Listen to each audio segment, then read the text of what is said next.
Hi, this is Ike from Groovy Entertainment. Today we got another book on tape to play for you. Today's book is The Lion King, The Brightest from 1994. So let's get started. Hello, I am Mufasa, and I'm going to tell you a story called The Brightest Star. You can read along with me in your book. When it is time to turn the page, you will hear this sound.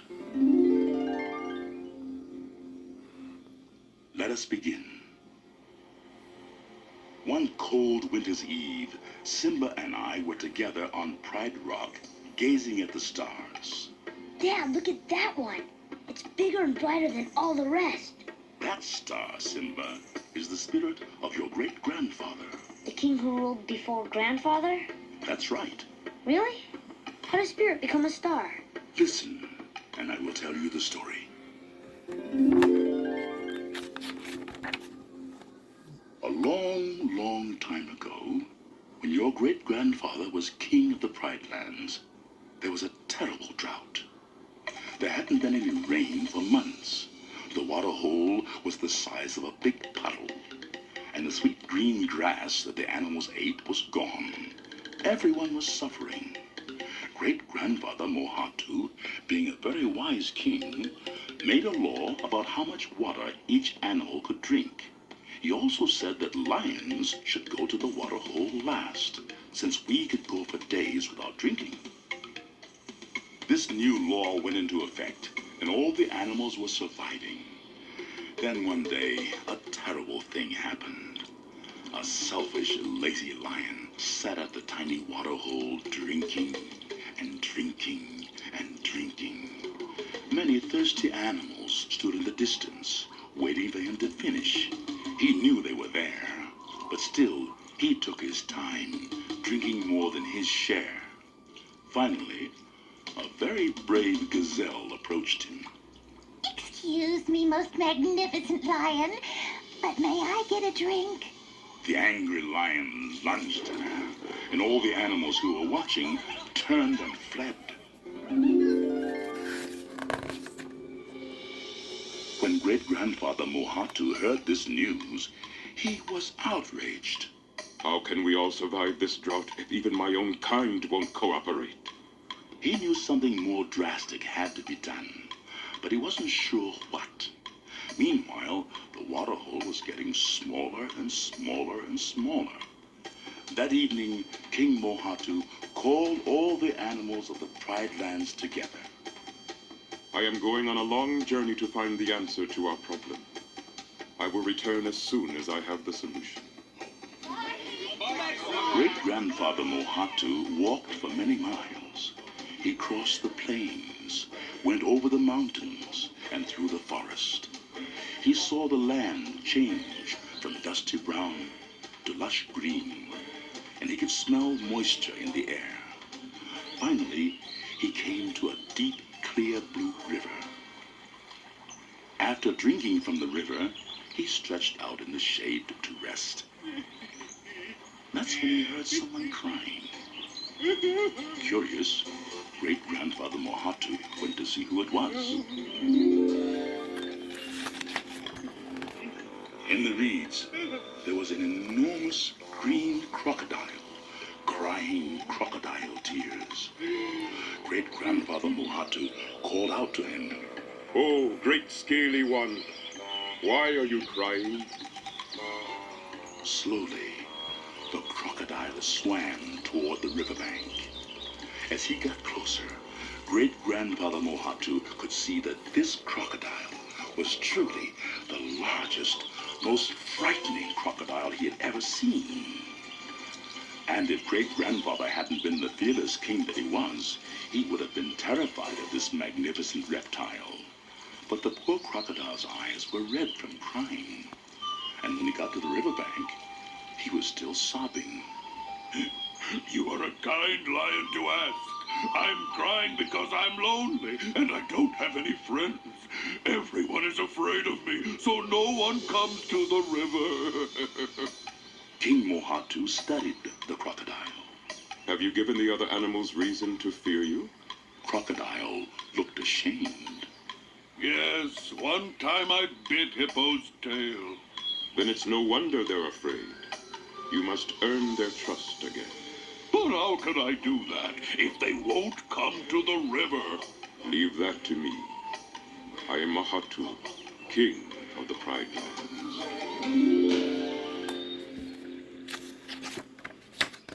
As King Mohatu was leaving the river, he bumped into a hippopotamus coming through the tall grass. Excuse me, Big Hippo, but why aren't you wallowing in the river? Crocodile lives in the river, and I am afraid of him. Mohatu nodded, then continued on until he came to a wildebeest. Great-grandfather Mohatu spoke gently to him. Dear friend Wildebeest, why don't you drink from the river? Wildebeest trembled before King Mohatu. Oh, good lion. To get to the river, I have to pass by Hippo. And I'm afraid of her. Mohatu thought to himself. Yes, Big Hippo would surely frighten poor Wildebeest. He continued on. Soon he came upon a zebra grazing in the grass. Zebra? What is your reason for not going to the river?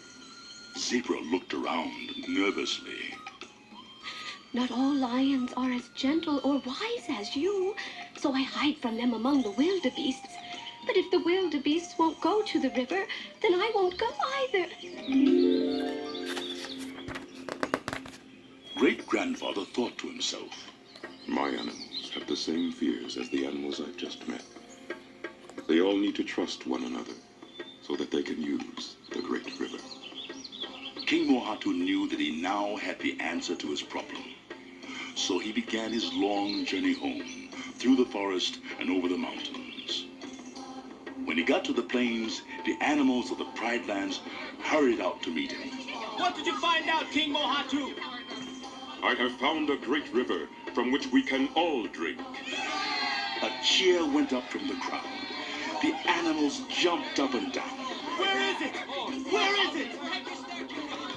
It is many miles away, across the plains, over the mountains and through the forest. In order for us all to get there safely, we must have cooperation from everybody. As we travel, no one may harm any other animal. That is the only way we'll survive this difficult drought.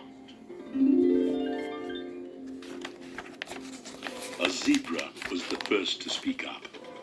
Begging your pardon, King, but we couldn't get everyone to follow the last law, and it was one of your own kind who broke it. How do we know it will work this time? I can't trust lions, so I won't go to this great river without the protection of the wildebeests. Wildebeest snorted through his nose. Brother Zebra, you won't get me to go. No, I don't trust the hippos who live near the rivers. A hippopotamus stomped his heavy hoof. It is not I you should fear, but the crocodile who lives in the river. He will snap off your snout and have you for dinner. Great-grandfather tried to explain about the crocodile who lives in the great river, but there was such an uproar that he had to shout, "Silence!" Again, Zebra spoke up. Now that we know where the great river is, I say it's every animal for himself. Whoever gets there first drinks as much as he wants. The last one to get there won't get a drop. And Zebra took off at a gallop.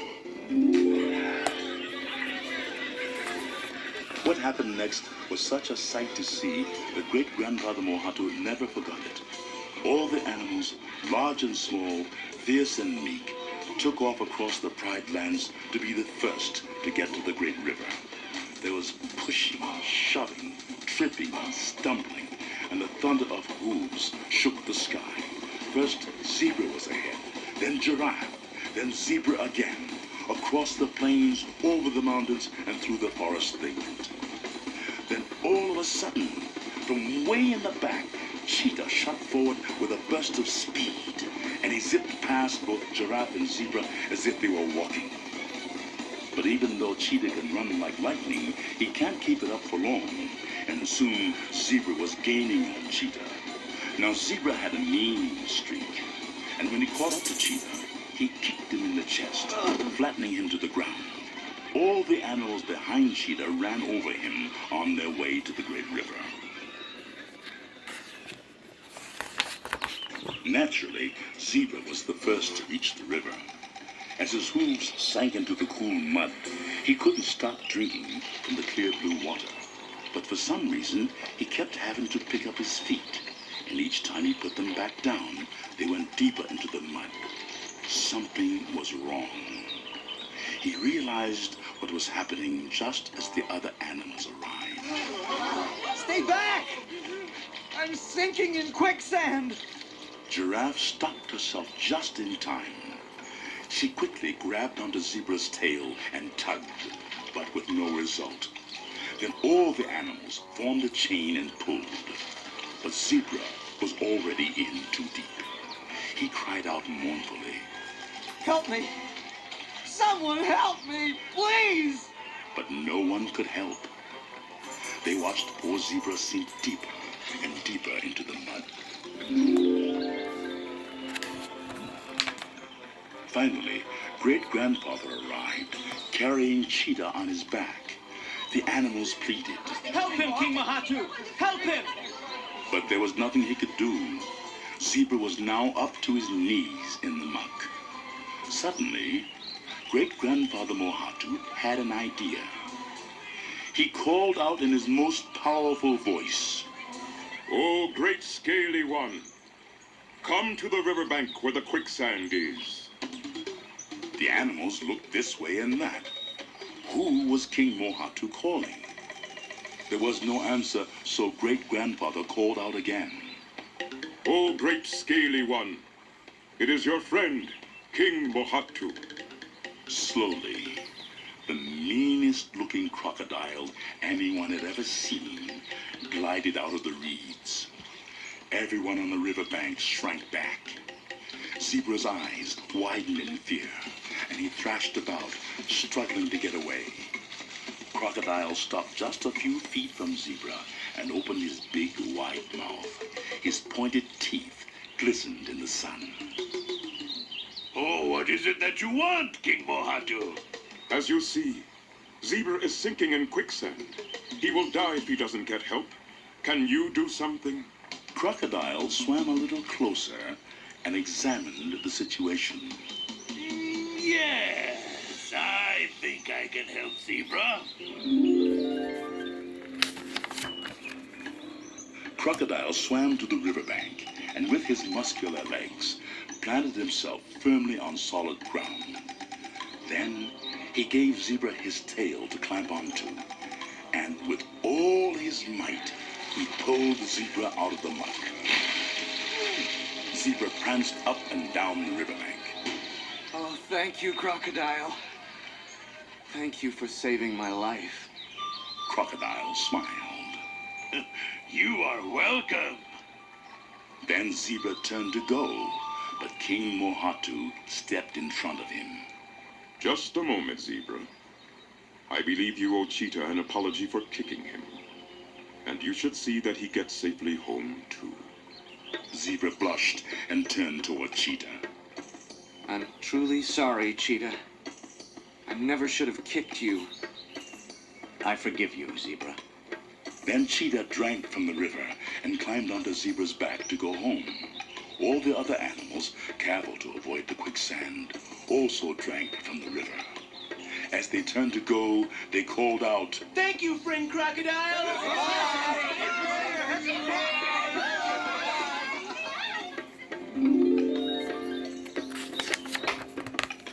From that day forward, all the animals of the Pride Lands journeyed to the great river.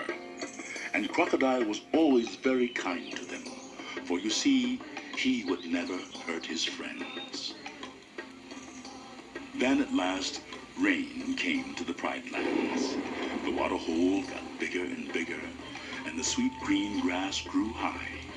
Finally, it was no longer necessary to go all the way to the great river to drink. But King Mohatu never forgot a friend. He went to visit Crocodile from time to time, and would also see Hippo in the water, and Wildebeest and Zebra at the riverbank. Great-grandfather Mohatu ruled over the Pride Lands for many years, and everything was good. But he grew very old, and one cold winter's eve, his time came to an end. All the animals, near and far, wept for days. They felt lost without their king, and many of them started fighting again. Then, a mysterious thing happened. Just when it seemed to the animals that without King Mohatu to guide them, their time of peace was over, a star appeared in the sky that no one had ever seen before. A star bigger and brighter than all the rest. It filled the animals with feelings of peace and harmony, and they felt as they had right after Crocodile saved the zebra, and everyone got to drink from the great river. Simba, they knew that star was the spirit of their king, your great-grandfather, the wisest and most loving ruler who ever lived. Dad, I wish great-grandfather were still here. But he is Simba. He is with us in spirit, and that is why his star appears, to remind us to respect and love one another, no matter how different we may be. Now, you better go say goodnight to your mother. It's getting past your bedtime. Okay, Dad. Simba gazed up at the star one last time. Good night, great-grandfather. I hope I grow up to be just like you. I smiled proudly at my son, and we headed down Pride Rock.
to hear it again, turn the tape over.